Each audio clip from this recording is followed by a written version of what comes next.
तो नमस्कार, आदाब, सत श्री अकाल, राम राम, खम्मा गणी दोस्तों। मैं रजनी स्वागत करती हूँ आपका हमारे चैनल द सक्सेस में। तो दोस्तों आज मैं आपके लिए लाई हूँ कि लास्ट 25 डेज़ एग्ज़ाम में हम क्या पढ़ें और क्या छोड़ें, क्या इम्पोर्टेंट है और क्या नहीं पढ़ना चाहिए हमें इस वक्त। इससे पहले मैं आपको बता दूं कि मैंने जो वीडियो बनाया था लास्ट 1 मंथ में कैसे खुद को मोटिवेट रखें, तो आप सब लोगों ने उसको बहुत सपोर्ट किया, उसके लिए थैंक यू सो मच। अब देखो, आज मैं लेके आई हूँ लास्ट, अब आपके एग्ज़ाम के 25-20 दिन बचे हैं। 17 अक्टूबर से आपके एग्ज़ाम स्टार्ट होने वाली है। तो इस टाइम पे हमें कौन सी ऐसी चीज़ें हैं जो पढ़नी चाहिए और कौन सी ऐसी चीज़ें हैं जो नहीं पढ़नी चाहिए, छोड़नी चाहिए, या फिर लास्ट में अब किन चीज़ों का रिविज़न करें, किन चीज़ों पे फोकस दें, उन्हीं सब चीज़ों के लिए मैं आपके लिए लेके आई हूँ ये वीडियो। तो आई होप दोस्तों कि मतलब मैंने ना वीडियो देखे बहुत सारे, उसमें बता रखा था लास्ट टाइम पे कि कैसे जो है मतलब 45 डेज़ का, कि लास्ट 4 डेज़ में ये करें, फिर आगे 4 दिन में ये करें। मैं उस तरह से आपको बिल्कुल नहीं बताने वाली हूँ कि 25 दिन का पूरा मैं आपको टाइम टेबल बना के दूंगी, ऐसा बिल्कुल नहीं है।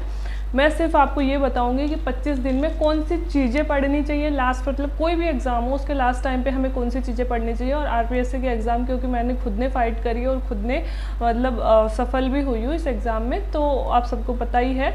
तो मैं मतलब अपना बता सकती हूँ कि मैंने लास्ट टाइम में क्या पढ़ा था और क्या छोड़ा था, और आई होप कि आपको वो स्ट्रेटेजी कहीं ना कहीं काम आएगी। तो आइए वीडियो शुरू करते हैं, लेट्स गेट स्टार्टेड।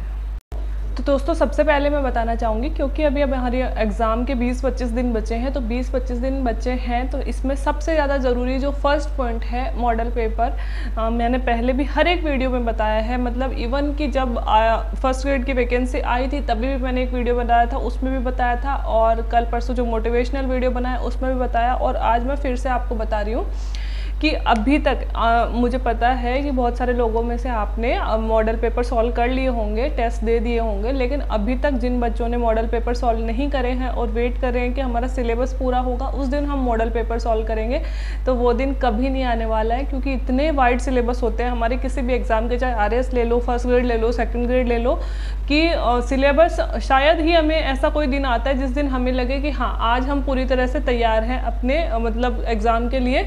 तो आप लोग क्या करें कि अभी एग्ज़ाम के 20 दिन बचे हैं, इनमें से कुछ दिन ऐसे निकाल लो, या तो कि 5 दिन निकाल लो, या फिर डेली, आज से डेली 20 दिन बचे हैं, दोनों पेपरों के, फर्स्ट पेपर के भी और सेकंड पेपर के भी मॉडल पेपर मतलब सॉल्व करना शुरू कर दें। और किस तरह से मॉडल पेपर सॉल्व करना है कि पहले पेपर ले बैठे और पेपर को वैसे ही टाइम देख के बैठे कि मैं कितनी देर बैठा हूँ। फर्स्ट पेपर हमारी कितनी देर का होता है, सेकंड पेपर हमारे कितनी देर का होता है, जैसे 2.5 और 3 घंटे के हमारे पेपर होते हैं, तो उतने ही टाइम में हमें सॉल्व करना है। और पहले बाकायदा जैसे फर्स्ट पेपर में 75 क्वेश्चंस आते हैं, तो पूरे क्वेश्चंस पहले जैसे एक रफ कॉपी ले लें, उसमें सॉल्व करें और उनके आंसर लगाएं, और उसके बाद में जब पेपर पूरा सॉल्व हो जाए पहले ये देखें कि क्या हमने सही टाइम में सॉल्व कर लिया है।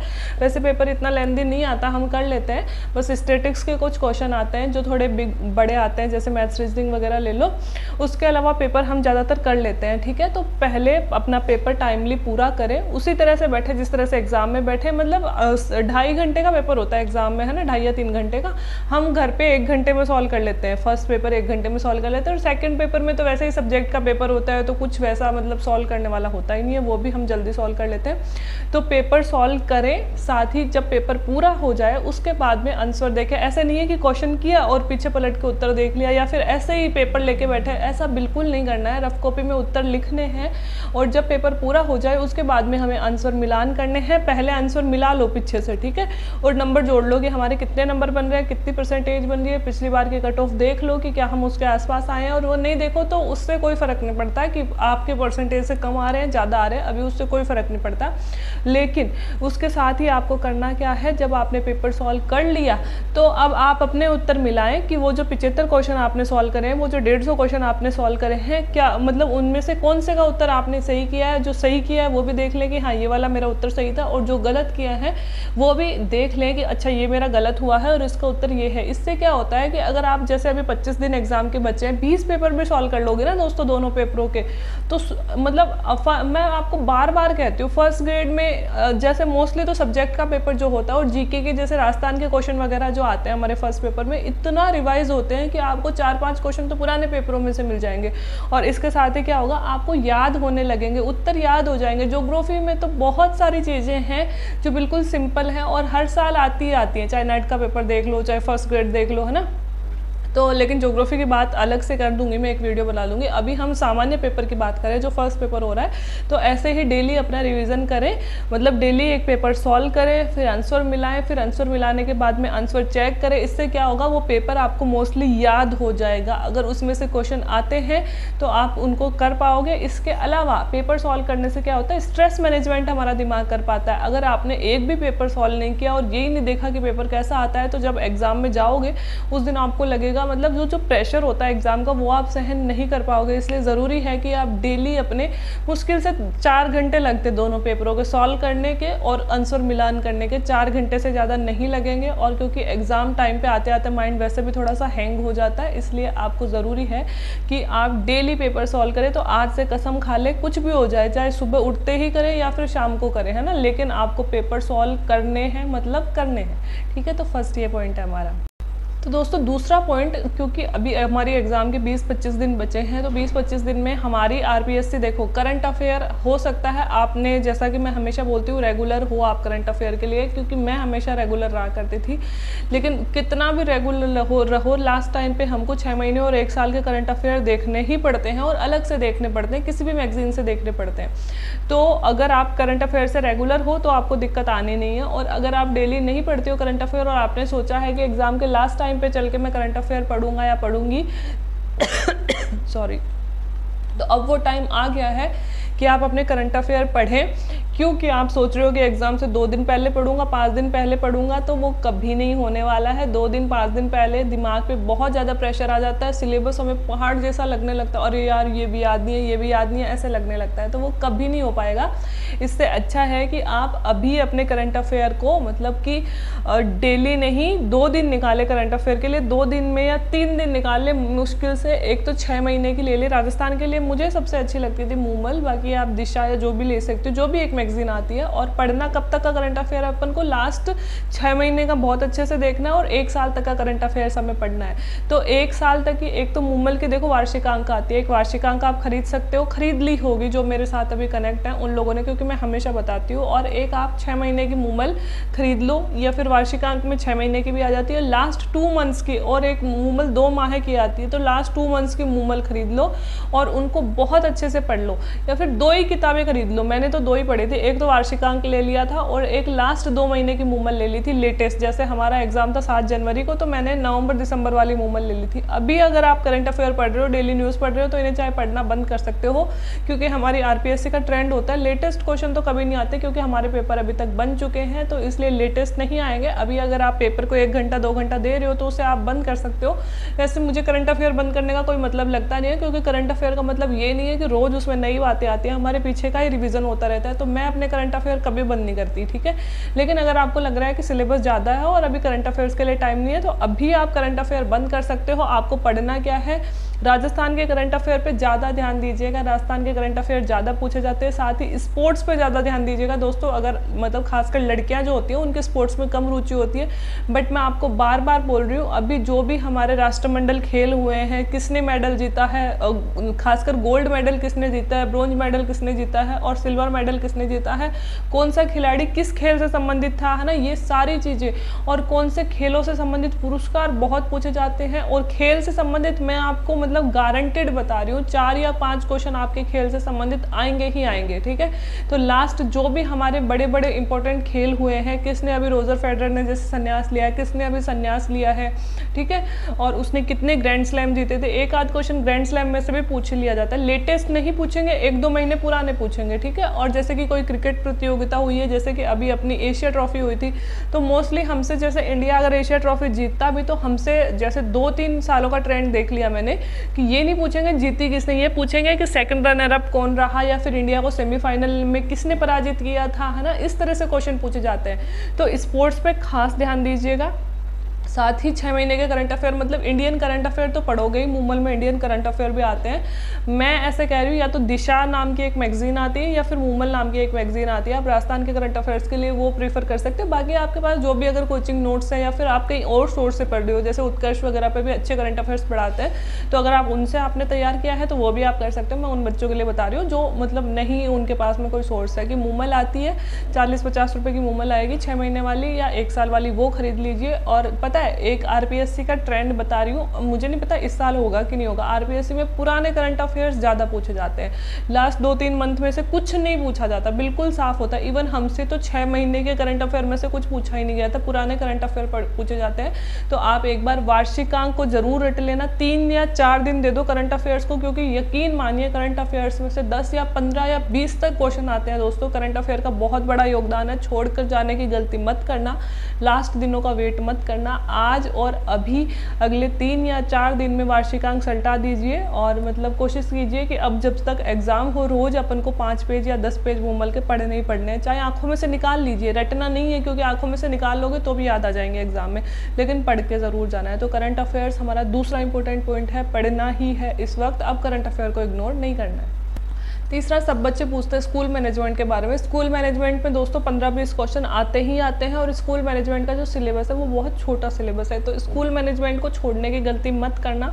और मुझे आप लोग पूछते हो कि आपने स्कूल मैनेजमेंट कहाँ से पढ़ी, तो दोस्तों स्कूल मैनेजमेंट मैंने यूँ ही एक गाइड खरीदी थी और उसमें से पढ़ी थी, क्योंकि स्कूल मैनेजमेंट कोई हार्ड नहीं होता, मतलब थोड़े बहुत पॉइंट होते हैं जो अपन को रटने होते हैं। अभी से भी अगर आपने कोई गाइड खरीद रखी है स्कूल मैनेजमेंट की, जिस भी सोर्स के थ्रू आप पढ़ रहे हो, एक बार स्कूल मैनेजमेंट का रिविजन जरूर कर लो, क्योंकि मानो कि 20 या 25 क्वेश्चन जो भी स्कूल मैनेजमेंट में आते हैं उसके 15-16 नंबर आपके बिल्कुल ऐसे हलवे जैसे आते हैं, बहुत इजी क्वेश्चन आते हैं स्कूल मैनेजमेंट में से। बट अगर आप बिल्कुल इग्नोर कर रहे हो, बिल्कुल छोड़ के जा रहे हो, तो उसका बहुत बड़ा घाटा होने वाला है। तो फर्स्ट ग्रेड की तैयारी करने वाला कोई भी बच्चा किसी भी गाइड में से पढ़ो, कहीं से भी पढ़ो, छोटे से स्कूल मैनेजमेंट 2 दिन दोगे ना आप, 2 दिन में आपकी पूरी स्कूल मैनेजमेंट पूरी हो जाएगी किसी भी गाइड में से। और मैं यूँ ही कहूँगी कि स्कूल मैनेजमेंट की किताबों के चक्कर में मत पढ़ना कि किसी राइटर की किताब खरीद के ला रहे हो, बिल्कुल भी मत पढ़ना। छोटी सी भी कोई भी गाइड जो अपने फर्स्ट ग्रेड की वैसे गाइड आती है ना, जिसमें सिलेबस के सारे मतलब सब्जेक्ट होते हैं, उनमें से ही स्कूल मैनेजमेंट की मतलब 20-25 पन्नों की स्कूल मैनेजमेंट दी हुई होती है, उसे पढ़ो। लेकिन पढ़ना कैसे है कि स्कूल मैनेजमेंट के कोर्स के पीछे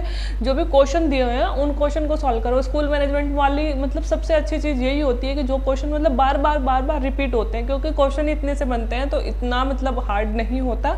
लेकिन अगर अभी तक आपने स्कूल मैनेजमेंट पढ़ा नहीं है तो स्कूल मैनेजमेंट आपका सिलेक्शन करवाने में बहुत बड़ा योगदान देने वाला है। तो स्कूल मैनेजमेंट को बिल्कुल भी इग्नोर नहीं करना और स्कूल मैनेजमेंट जरूर पढ़ना है। थर्ड, अब मैं फोर्थ जो टॉपिक बता रही हूँ, मैथ्स और रीजनिंग। फर्स्ट पेपर में हमारे मैथ्स और रीजनिंग आती है, और मैथ्स और रीजनिंग हम ज़्यादातर आर्ट्स के जो बच्चे हैं, साइंस वालों का तो मैथ्स वालों का तो जैसे हो ही जाएगा, आर्ट्स के जो बच्चे ज़्यादातर मैथ्स और रीजनिंग को स्किप करके जाते हैं। बट अभी मैं बोल रही हूँ आपको 2 दिन मैथ्स और रीजनिंग के लिए निकालने हैं। अगर आपने डेली की है मैथ्स और रीजनिंग या फिर बीच में पढ़ी है तो इट्स ओके, उनको अलग से ज़रूरत नहीं है। लेकिन जिन लोगों ने मैथ्स और रीजनिंग अभी तक नहीं पढ़ी है, यार धरे ही नंबर आते हैं मैथ्स और रीजनिंग में से, क्योंकि बहुत ईजी हो सकता है मैथ्स के 2-4 क्वेश्चन ट्रिकी आ जाए, लेकिन बाकी 3-4 क्वेश्चन ईजी आएंगे। और रीजनिंग में तो यूँ मानो कि अपने पास टाइम होता ही है, 2.5-3 घंटे का पेपर होता है। बाकी पेपर तो सारे अपन को, बाकी जो क्वेश्चन होते हैं उनमें तो टिक लगाना होता है, सोचने की इतनी ज़रूरत ही नहीं पड़ती।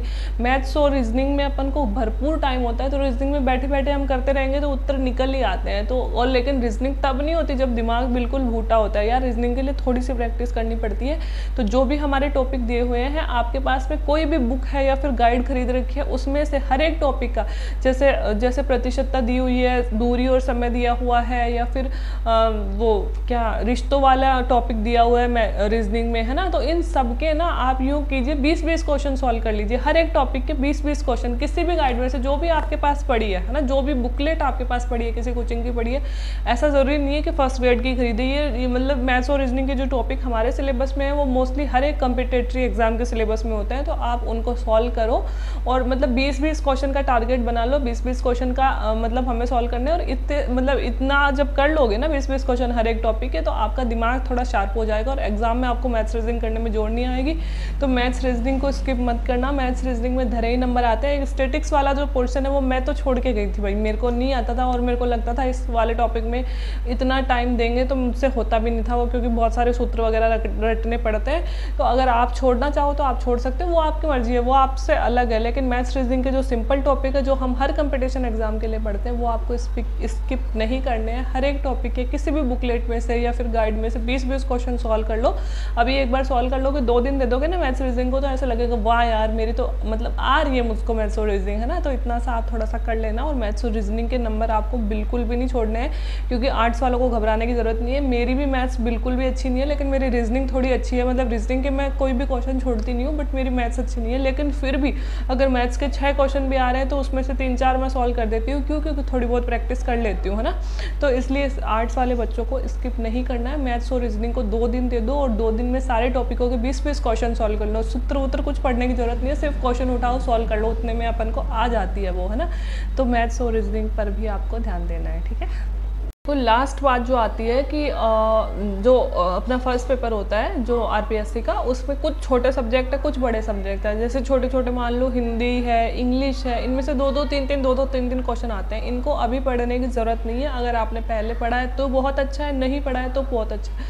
पहले भी मैंने आपको स्ट्रेटेजी बताई है, जो कम नंबर वाले पोर्शन है उनको आप बहुत ज़्यादा टाइम दोगे तो आपके लिए घाटा ही होगा, क्योंकि उनमें से क्वेश्चन 1-2 आएंगे और उनको पढ़ने का कोई मतलब नहीं है, और वो हम बेसिक सेंस से भी सही कर सकते हैं। जो बड़े पोर्शन है हमारे, जैसे कि हिस्ट्री हो गया, जैसे कि मैथ्स रीजनिंग का मैंने बता ही दिया, हिस्ट्री हो गया, ज्योग्राफी हो गया, पॉलिटी हो गया, है ना, इन सारी चीज़ों को, राजस्थान हो गया, राजस्थान के लिए मैं आपको अलग से बताऊंगी। ज्योग्राफी, हिस्ट्री, पॉलिटी, ये जो बड़े बड़े पोर्शन है हमारे, इनको बिल्कुल भी नहीं छोड़ना है। छोड़ना मतलब छोड़ोगे तो वैसे भी नहीं, लास्ट टाइम पे अब इनका रिविजन करना है। जो भी जिस भी सोर्स से आप पढ़े हो, जैसे कि किसी भी बुक से पढ़े हो, तो आप एक बार हिस्ट्री का, पॉलिटी का, ज्योग्राफी का, तीनों का रिवीजन करके जाना है, क्योंकि इनमें से हर एक सब्जेक्ट में से 10-15 क्वेश्चन आते हैं, और हमारे लिए जो बड़े पोर्शन है वो बहुत इंपॉर्टेंट हो जाते हैं। फर्स्ट पेपर में कोई बहुत ज़्यादा हार्ड क्वेश्चन नहीं आते। कई बार बस ये होता है कि हम ना मतलब कि पहले पढ़ा होता है बहुत पहले, और लास्ट टाइम जाते जाते हम रिवीजन नहीं करते, तो फिर ऐसे होता है यार पढ़ा तो था, ये था, इसका उत्तर ये था, पर नहीं याद आ पाता, है ना। तो आपको अभी लास्ट टाइम पे इनका मतलब रिवीजन करना है, जो भी अपने बड़े पोर्शन है। जैसे मैथ्स रीजनिंग मैंने बता ही दिया, और उसके अलावा जैसे कि हिस्ट्री हो गया, ज्योग्राफी हो गया, पॉलिटी हो गया, इनका आपको बिल्कुल रिवीजन करके जाना है, स्किप नहीं करना है इनका रिवीजन, क्योंकि यही वो पोर्शन है जो फर्स्ट पेपर में आपके नंबर जुड़वाने में योगदान देते हैं। तो इनको बिल्कुल भी नहीं छोड़ना। मैं ये नहीं कह रही कि आप किसी नए सोर्स से पढ़ो, जिस भी सोर्स से आप पढ़ रहे हो उससे पढ़ो, लेकिन इनको स्किप अभी नहीं करना है। अब देखो, एक बड़ा पोर्शन आता है हमारे राजस्थान में हमारे राजस्थान का सब कुछ है। राजस्थान की पॉलिटी भी, राजस्थान की हिस्ट्री भी, राजस्थान का कल्चर भी, राजस्थान की मतलब इकोनॉमिक सर्वे भी, है ना, मतलब इकोनॉमिक्स भी राजस्थान के, सब कुछ आते हैं। हमें अब करना क्या है, राजस्थान पे सबसे ज़्यादा जोर देना है, क्योंकि राजस्थान के बहुत सारे क्वेश्चन, क्योंकि हमारी एग्जाम ही राजस्थान की, तो बहुत सारे क्वेश्चन राजस्थान के आते हैं। तो राजस्थान आपने जहाँ से भी पढ़ा है लास्ट टाइम पे राजस्थान का रिवीजन जरूर करके जाएं, क्योंकि राजस्थान हमारे नंबर बढ़वाने में बहुत योगदान देता है। और देखो, राजस्थान की आपको बात बताती हूँ, राजस्थान में से हिस्ट्री में से आजकल बहुत कम ट्रेंड है, बहुत कम क्वेश्चन आते हैं। राजस्थान की जो कल्चर है उसमें से थोड़े ज़्यादा क्वेश्चन आते हैं, कल्चर वाला पढ़ के जाना। प्लस राजस्थान के जो लक्ष्य का मतलब मैंने लक्ष्य में से पढ़ी थी, जो पीछे वाला पार्ट है, मतलब राजस्थान का एकीकरण, राजस्थान के किसान आंदोलन, राजस्थान में पुनर्जागरण आंदोलन, और राजस्थान में वो पत्र पत्रिकाओं वाला है ना, एक मतलब 20 से 1 पत्र पत्रिकाओं के नाम दिए हुए हैं, वो वाला एक, वो संस्थाओं के भी नाम दिए हुए हैं कुछ, मतलब पत्र पत्रिकाओं के पास में, कि ये संस्था किसने बनाई थी, यह संस्था किसने बनाई थी। साथ ही जनजातीय आंदोलन, ये बहुत इंपॉर्टेंट टॉपिक है हमारी हिस्ट्री में से मानसिंह और ये और कोई नहीं पूछता आजकल, बहुत कम ट्रेंड है। ये किला विला ये बहुत कम पूछते हैं। देखो फिर से बता रही हूँ, राजस्थान का किसान आंदोलन, राजस्थान का जनजातीय आंदोलन, राजस्थान का प्रजामंडल आंदोलन, राजस्थान का एकीकरण, और राजस्थान में जो समाचार पत्र हैं वो, और राजस्थान की संस्थाएं, ये बहुत पूछा जाता है, बहुत ज़्यादा। एकीकरण में से 1 या 2 क्वेश्चन पक्का आते हैं, प्रजामंडल में से 2-3 क्वेश्चन पक्का आते हैं, जनजातीय आंदोलन में से 1 क्वेश्चन पक्का पूछ लेते हैं, किसान आंदोलन में से 2 या 3 क्वेश्चन पक्का आते हैं। तो ये बहुत इंपॉर्टेंट टॉपिक है। और एक वो है ना अपने भाषा वाला टॉपिक है, जिसमें कि ये किताब किसने लिखी थी, ये किताब किसने लिखी थी, वो वाले उसमें से भी 2-3 किताबें मिलवा ली जाती हैं। और मतलब ये सारे बहुत इंपॉर्टेंट है, एकीकरण, प्रजामंडल आंदोलन, तो इन पे ज़्यादा जोर देना है। हिस्ट्री पे थोड़ा कम ध्यान देना है, हिस्ट्री में से आजकल कम ट्रेंड है। इस बार पूछ ली जाए तो अलग बात है, बाकी कम ट्रेंड है, हिस्ट्री में से इतना नहीं पूछते हैं। साथ ही हमें क्या पढ़ना है, कल्चर पढ़ना है। थोड़ा कल्चर में से ज़्यादा पूछ ले जाते हैं क्योंकि कल्चर का पोर्शन है भी थोड़ा वाइड, तो कल्चर को थोड़ा सा रिवाइज कर लेना। इन चीज़ों पे अभी आपको लास्ट टाइम पे ध्यान देना है। तो राजस्थान की देखो हिस्ट्री आपको हो गई, राजस्थान की पॉलिटी भी पढ़ के जानी है क्योंकि पॉलिटी में से इंडियन पॉलिटी के साथ में राजस्थान की पॉलिटी में से भी क्वेश्चन पूछा जाता है। तो पॉलिटी भी पढ़ के 4-5 ही टॉपिक है, राजस्थान की पॉलिटी में ज़्यादा नहीं है, वो पढ़ के जाना है। राजस्थान की ज्योग्राफी पढ़ के जानी है, जैसे नदियाँ वगैरह हो गया। जो पहला पार्ट है ज्योग्राफी का, मतलब राजस्थान के भूआकृतिक विभाग, उसमें से यूँ मानो 4 या 5 क्वेश्चन हर साल पक्का आते हैं। तो भूआकृतिक विभाग वाले चैप्टर का रिवीजन करना है, नदियों का रिवीजन करना है। वन इम्पोर्टेंट नहीं है राजस्थान में, अभ्यारण्य वगैरह जो वाला जो पार्ट है उसका रिवीजन करना है, ठीक है। इसके साथ ही आपको राजस्थान की इकोनॉमी कहाँ से पढ़नी है, किताबों में से मत छेड़ो। राजस्थान की इकोनॉमी के लिए सबसे बेस्ट पार्ट है इकोनॉमिक सर्वे। इकोनॉमिक सर्वे एक बार लास्ट टाइम पे आपको पढ़ के ही जाना है क्योंकि इकोनॉमिक सर्वे यूँ मानो इकोनॉमिक्स के नाम पे अगर कोई क्वेश्चन आते हैं ना तो वो राजस्थान के इकोनॉमिक सर्वे में से आता है। तो इकोनॉमिक सर्वे जो है आपको बिल्कुल स्किप नहीं करना है। इकोनॉमिक सर्वे राजस्थान की इकोनॉमी में से अगर क्वेश्चन आए, हाँ तो मैं क्या बोल रही थी, राजस्थान की इकोनॉमी में से अगर क्वेश्चन आए तो राजस्थान के इकोनॉमिक सर्वे में आता है। इकोनॉमिक सर्वे किसी भी कोचिंग का जिस्ट उठा लीजिए, उसमें से आपको पढ़ के ही जाना है। प्लस राजस्थान का बजट और इकोनॉमिक सर्वे, इकोनॉमिक्स में से बहुत क्वेश्चन आते हैं और बजट और इकोनॉमिक सर्वे के बाहर से कहीं से भी क्वेश्चन नहीं आएंगे। तो इकोनॉमिक सर्वे और राजस्थान का बजट आपको लास्ट टाइम पर अब ज़रूर पढ़ना है। तो राजस्थान मैंने बोल दिया, राजस्थान को बिल्कुल नहीं छोड़ रहे हैं। राजस्थान हमारे बहुत सारे नंबर बढ़वाने में योगदान देता है। तो ये सारी चीज़ें राजस्थान की जल्दी मतलब राजस्थान हम लोगों को याद होता है। अब भी आप भी कई सालों से कंपटीशन एग्जाम की तैयारी कर रहे होंगे तो याद होता है, बस बात होती है सिर्फ रिवीजन की, तो वो हमें करके ही जाना है, ठीक है। इसके अलावा मैंने कुछ और लिखा था, हाँ राजस्थान सरकार की योजनाएं, सरकारी योजनाएं मतलब वैसे तो देखो मतलब इंडियन गवर्नमेंट की योजनाओं में से भी बहुत ज़्यादा पूछा जाता है क्योंकि हमारी एग्जाम राजस्थान की है, तो राजस्थान सरकार की योजनाओं पे ज़्यादा जोर दिया जाता है। तो आप एक बार गूगल पे या फिर अगर कहीं कोचिंग ली है तो कोचिंग वालों ने लिखा दी होगी, बट एक बार गूगल पे ना सर्च कर लीजिएगा। क्यों मानिए 6 या 7 क्वेश्चन करंट अफेयर्स के जब आते हैं, मतलब करंट अफेयर्स के जब क्वेश्चन आते हैं तो उसमें 6 या 7 क्वेश्चन राजस्थान की योजनाओं में से ही होते हैं। जैसे चिरंजीवी योजना हो गई, इंदिरा गांधी वो भोजन वाली योजना थी, अभी राजस्थान ने एक योजना लॉन्च करी है राजस्थान सरकार का, वो हाँ शहरी क्षेत्र में मनरेगा वाली योजना राजस्थान सरकार ने लॉन्च करी है ना। तो बहुत सारी बड़ी बड़ी योजनाएं जो राजस्थान सरकार की हैं, आप अगर आपने कहीं कोचिंग ली है तो उन्होंने दिया होगा आपको, और अगर कोचिंग नहीं ली है तो गूगल पे आप वैसे ही सर्च कर लेना, राजस्थान सरकार की प्रमुख योजनाएं आपको मिल जाएंगी। और उन प्रमुख योजनाओं को एक जगह लिख लेना, कौन सी योजना कब से स्टार्ट हुई थी, कितने पैसे खर्च किए गए, क्या टारगेट है ना। ये सारी चीज़ें आपको मतलब 5-5 लाइन हर एक योजना में से याद होनी चाहिए, पूछी ही जाएंगी, 100% पूछी जाएंगी। और जो बड़े स्तर की योजनाएं हैं जैसे कि चिरंजीवी योजना हो गई, और इनमें से तो मतलब हमारे मतलब 2-2, 3-3 क्वेश्चन आए थे। तो आपको ये सारी चीज़ें बिल्कुल इग्नोर नहीं कर रही है। मतलब इंडियन गवर्नमेंट की योजनाओं में से भी क्वेश्चन आते हैं लेकिन हमारा राजस्थान का पेपर है तो राजस्थान सरकार अपनी योजनाओं का अपना प्रचार के लिए स्पेशली देती है ये सारी चीज़ें। तो राजस्थान सरकार की योजनाएं बिल्कुल भी स्किप नहीं करनी है और अलग से देख के जानी है आपको राजस्थान सरकार की योजनाएं, ठीक है। और क्या रह गया, हाँ एक चीज़ मैंने लिखी है कि कोई भी आपको अभी इस टाइम पे ना नई किताब नहीं पढ़नी है किसी भी तरह का। जैसे आप उस टीचर ने ये बोला, इस मैडम ने ये बोला, किसी भी तरह का नया सोर्स इस वक्त आपको नहीं पढ़ना है। सिर्फ आपने जो पुरानी चीज़ें पढ़ी है उनमें से ही रिवीजन करना है। और घबराने की ज़रूरत नहीं है बिल्कुल भी कि यार मतलब अगर अपन ने शिद्दत से मेहनत करी है ना तो हमारी सीट को हमसे कोई नहीं छीन सकता। कितनी अफवाहें फैलेंगी, अभी ये पेपर बिक गए, इतने लाख में बिक गए, इतने लोगों ने खरीद लिए, ये हो गया वो हो गया, किसी पे ध्यान मत दीजिए। आप सिर्फ अपनी पढ़ाई पे ध्यान दीजिए कि यार मैंने मेहनत करी है तो मुझे मिलेगी सीट और मैं बनूंगी, है ना। बस उसके अलावा आप कुछ मत सोचिए। तो मैंने जो टॉपिक बताए आपको कौन कौन से बताए हैं, पहले तो देखो मॉडल पेपर और टेस्ट पेपर आपको सॉल्व करने हैं। दूसरा करंट अफेयर, अगर आपने शुरू नहीं किया करंट अफेयर शुरू कर देना। स्कूल मैनेजमेंट पे आपको बिल्कुल जोर देना है। मैथ्स रीजनिंग आपको 2 दिन देने, मैथ्स रीजनिंग को 2 दिन में मैथ्स रीजनिंग पूरी करनी है। और जो बड़े सब्जेक्ट है जैसे भूगोल, इतिहास, पॉलिटी हो गई, इनका रिवीजन करके ही जाना है। राजस्थान में से मैंने आपको बता दिया हिस्ट्री में कम पूछे जाएंगे, कल्चर ज़्यादा पूछे जाएंगे।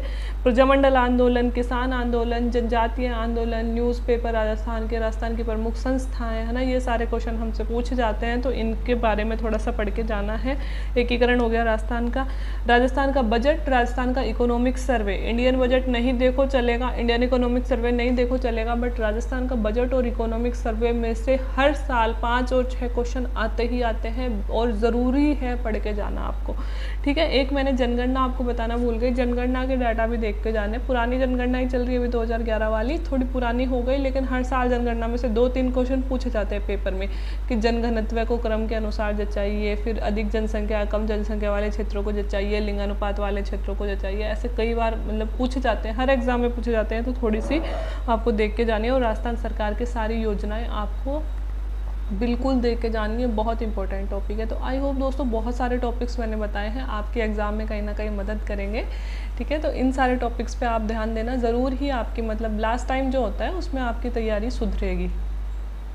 तो दोस्तों मुझे उम्मीद है कि जो मैंने टॉपिक्स बताए हैं, मतलब मैंने खुद की स्ट्रेटेजी बताई है, वो आपको ज़रूर काम आएगी। अगर मैं बन सकती हूँ तो आप भी बन सकते हो, मैं पास हो सकती हूँ तो आप भी पास हो सकते हो, क्योंकि मैंने भी बहुत सारी असफलताएं झेली और उसके बाद में मुझे भी जाके लास्ट में मंजिल मिली।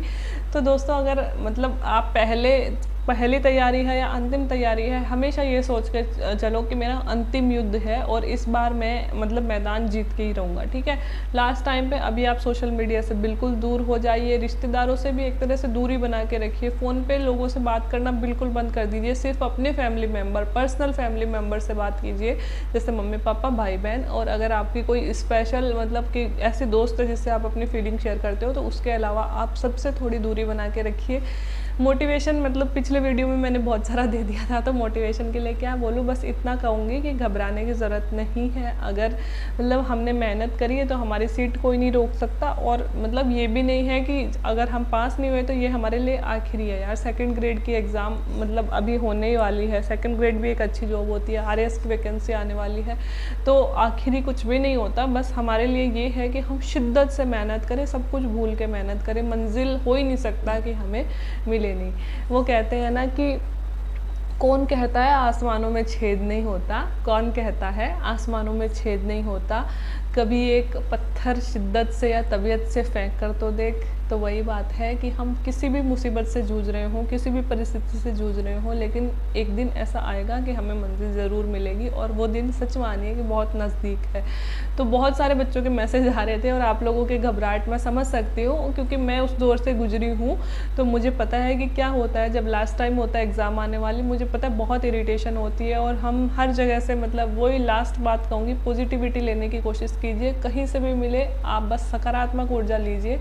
और इस टाइम पे लड़ने झगड़ने की ज़रूरत किसी से भी नहीं है। अगर बाय द वे ऐसी सिचुएशन बन भी जाए तो इग्नोर करिए सब कुछ को, किसी भी मुद्दे में मत पड़िए, सबसे दूरी बना के रखिए, सिर्फ किताब और आप, है ना।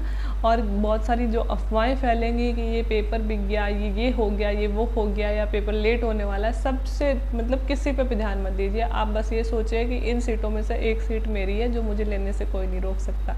तो आई होप दोस्तों कि ये जो पॉइंट्स हैं आपको मदद करेंगे एग्ज़ाम में। बाकी वीडियो देखने के लिए thank you so much, bye bye.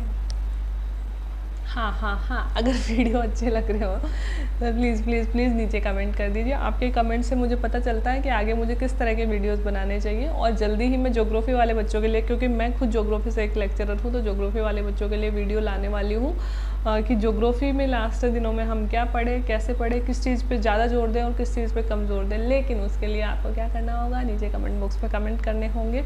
और आई होप कि ये काफ़ी होगा एग्ज़ाम से पहले। अगर फिर भी एग्ज़ाम से पहले आपको किसी भी तरह के मतलब ऐसे ही कोई वीडियो की ज़रूरत है तो प्लीज़ कमेंट बॉक्स में कमेंट करके बता दीजिए। आपके सजेशन के अकॉर्डिंग आगे मैं वीडियो बनाऊँगी। बाकी वीडियो देखने के लिए thank you so much, bye bye.